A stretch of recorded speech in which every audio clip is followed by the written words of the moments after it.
सुबह का वक्त था। जेल की कोठरी में बंद लड़की की बर्फ बन चुकी उंगलियां बेमन से सलाखों को छू रही थी। सीमेंट की जिस फर्श पर वह गिरी हुई थी, उसी फर्श पर खून फैला था।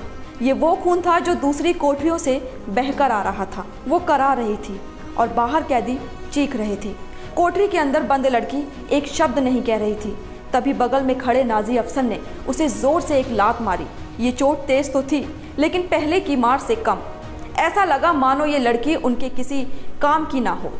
नाजी अफसर ने अब आस्तीन से अपनी बहू को पोंछा और अपनी पिस्तौल निकाल ली। अब फ्रेंच एक्सेंट में उसने लड़की से कहा, घुटनों पर आ जाओ। एक खामोशी फैली। चंद सेकंड बाद इस लड़की को गोली मार दी गई। गैबी अल्बस्टन ने अपनी किताब रियल लाइफ नूर इनायत खान की शुरुआत इन्हीं पलों के जिक्र से की है। नूर इनायत खान भारत की वो बेटी थी जिसने द्वितीय विश्व युद्ध में अंग्रेजों के लिए मुखबिरी की और नाजी सेना के सामने कभी घुटने नहीं टेके। आज झरोखा में हम पलटेंगे नूर इनायत की जिंदगी के पन्नों को, क्योंकि आज की तारीख का संबंध भी उन्हीं से है। 13 सितंबर 1944 को नूर इनायत खान को जर्मन कैंप में गोली मार दी गई थी। नूर Inayat Khan second world war में जासूस बनकर शामिल हुई और इस महायुद्ध में उन्होंने अपने फर्ज निभाते हुए जान दे दी।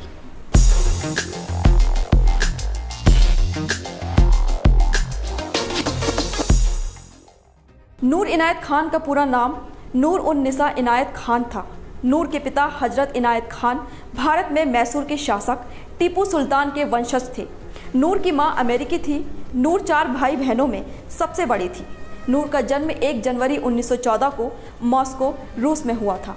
नूर के पिता सूफी मत को मानने वाले थे। वे भारत से सूफी मत को पश्चिमी देश में लेकर गए। नूर भी शुरुआत में अपने पिता की तरह संगीत में रुचि रखती थी। पहले विश्व युद्ध के बाद नूर के पिता परिवार के साथ मॉस्को से लंदन आ गए। नूर का बचपन वहीं बीता। नॉटिंग हिल के नर्सरी स्कूल में पढ़ाई की। 1920 में परिवार फ्रांस में पेरिस के पास सुरेस्नेम में रहने लगा। 1927 में पिता की मृत्यु के बाद 13 साल की छोटी सी उम्र में ही नूर के कंधों पर माँ और 3 छोटे भाई बहनों की जिम्मेदारी आ गई। स्वभाव से शांत, शर्मीली और संवेदनशील नूर ने कमाई के लिए म्यूजिक को चुना। वे पियानो पर सूफी संगीत का प्रचार प्रसार करने लगी। वीणा बजाने में वे बहुत तेज थी। उन्होंने कविताएं, बच्चों के लिए कहानियां लिखी। साथ ही साथ फ्रेंच रेडियो में भी लगातार काम करने लगी। 1939 में उन्होंने जातक कथाओं से प्रेरित होकर ट्वेटी जातका टेल्स लिखी। लंदन में किताब छप गई, लेकिन जब सेकेंड वर्ल्ड वॉर शुरू हुआ तो वह परिवार के साथ समुद्री रास्ते से ब्रिटेन के फ्रालमाउथ कॉर्नवाल आ गई। नूर ने यहाँ अब जर्मन सेना के अत्याचारों को आंखों से देखा तो उनके मन में नाजियों को लेकर एक नफरत बन गई। कई जगह ऐसा भी बताया जाता है कि नूर का प्रेमी यहूदी था और यहूदियों पर हो रहे अत्याचार ने नूर के अंदर बदले की आग जला दी थी। नूर ने 19 नवंबर 1940 को ब्रिटेन एयरफोर्स में महिला सहायक के तौर पर काम संभाला। फ्रेंच भाषा की अच्छी जानकारी होने की वजह से स्पेशल ऑपरेशंस ग्रुप के अफसरों की नज़र नूर पर गई। उन्हें वायलेंस ऑपरेशन के बाइलिंगुअल एक्सपीरियंस डिटेक्टिव के तौर पर ट्रेनिंग दी गई। नूर को स्पेशल ऑपरेशन एग्जीक्यूटिव के ऑफिस में बुलाया गया। उनसे साफ कहा गया कि ट्रेनिंग के बाद उन्हें फ्रांस में जर्मनी के कब्जे वाले इलाके में भेजा जाएगा। उनके पास कोई सुरक्षा नहीं होगी और पकड़े जाने पर उन्हें गोली से मार दिया जाएगा। उस पल बिना किसी झिझक के नूर इस नौकरी के लिए तैयार हो गई। अब उन्हें एक सीक्रेट एजेंट की ट्रेनिंग दी गई। क्लासिक स्पाई स्कूल में उन्हें गन और एक्सप्लोसिव चलाने, ताले तोड़ने, अंधेरे में दुश्मन को मारने, सोर्सेस तलाशने, डेड और लाइव लेटर बॉक्सेस का इस्तेमाल करने, कोड में संदेश भेजने की ट्रेनिंग दी गई। नूर को कोड नेम मेडलिन दिया गया और फिर वक्त आया उनके मिशन पर जाने का। 1943 में उन्हें एक नकली पासपोर्ट, कुछ फ्रांसीसी करेंसी, एक पिस्तौल और साइनाइड की 4 घातक गोली दी गई। अब नूर जोखिम से भरे अपने खतरनाक मिशन के लिए तैयार थी। 16 जून की चांदनी रात में उन्होंने सीमा पार की। नूर के साथ डायना राउडेन और सेसिली लेफार्ड भी थी। फ्रांसीसी धरती पर उन्होंने पेरिस जाने के लिए रास्ता ढूंढा और सर्किट में शामिल हो गई। यह यूरोप का सबसे बड़ा स्पेशल ऑपरेशन एग्जीक्यूटिव का सर्किट था, जिसे प्रॉस्पर कहा जाता था। जल्द ही नूर ने वहां खुद को जमा लिया और ट्रांसमिशन शुरू कर दिया। नूर फ्रांसिस सुतलीत की लीडरशिप में काम करने लगी। वह एक मेडिकल नेटवर्क में नर्स के तौर पर शामिल थी। वे भेष बदल बदल कर अलग अलग जगहों से ब्रिटिश अफसरों को अहम जानकारियां भेजने लगी। सेकेंड वर्ल्ड वॉर में वे पहली एशियाई महिला जासूस थी। नूर चर्चिल के भरोसेमंद लोगों में से एक बन चुकी थी। एक हफ्ते में प्रॉस्पर के साथ कुछ बुरा हुआ। गेस्टापो ने सभी टॉप ऑपरेटिव्स को पकड़ लिया।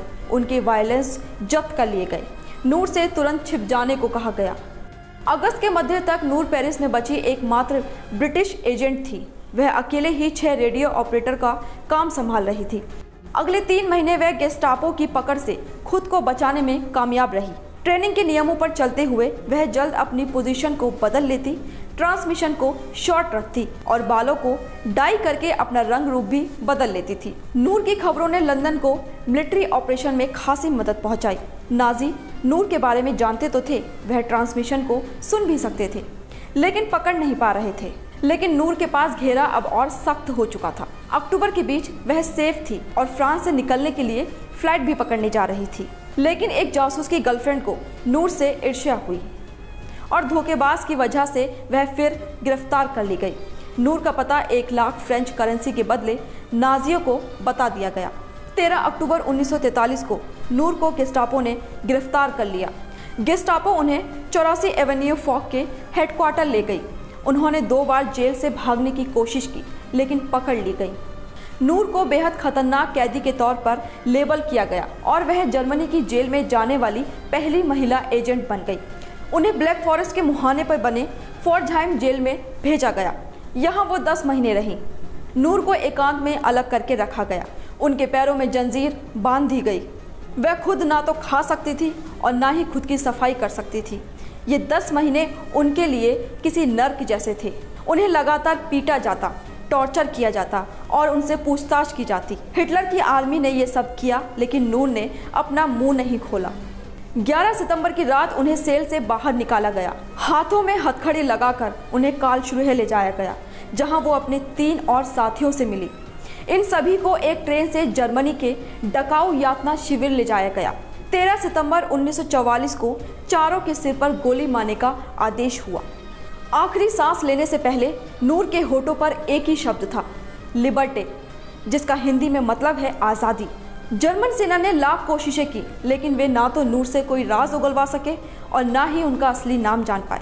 30 साल में अपने फ़र्ज के लिए जान दे देने वाली नूर सच में एक शेरनी थी।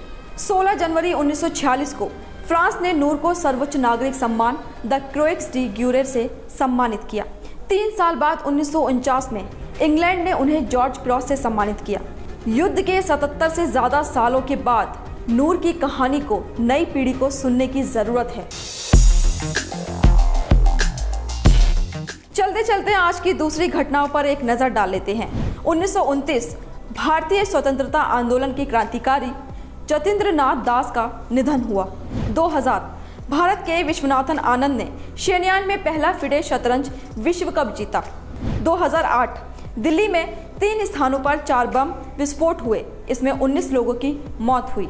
अगर आप ये वीडियो फेसबुक पेज पर देख रहे हैं तो पेज को लाइक और फॉलो करना ना भूलें। ऐसे ही दिलचस्प वीडियो देखने के लिए देखते रहिए एडिटर जी।